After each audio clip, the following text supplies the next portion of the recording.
தமிழக வரலாற்றில் முக்கியமான தகவல் ஒன்று தற்போது கவனம் பெறுகிறது. சோழர்கள் 2000 ஆண்டுகளுக்கு முன்பே சோழர்கள் நகரங்களை திட்டமிட்டு அமைத்திருந்ததாக ஆய்வுகள் தெரிவிக்கின்றன.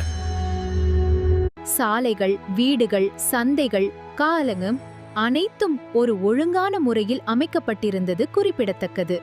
குறிப்பாக நீர் மேலாண்மை துறையில் சோழர்கள் மிகுந்த முன்னேற்றம் கண்டிருந்தனர்.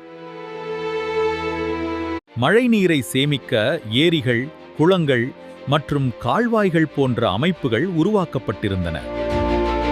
இதற்கான முக்கிய உதாரணமாக காலனாய் டேம் இன்றும் செயல்பட்டு வருகிறது. இந்த நீர் மேலாண்மை முறையால் விவசாயம் மற்றும் மக்கள் வாழ்க்கை மிகுந்த வளர்ச்சி பெற்றதாக கூறப்படுகிறது. இதன் மூலம் சோழர்கள் காலத்திலேயே ஒரு முன்னேற்றமான நகர திட்டமிடல் நடைமுறையில் இருந்தது உறுதியாகிறது.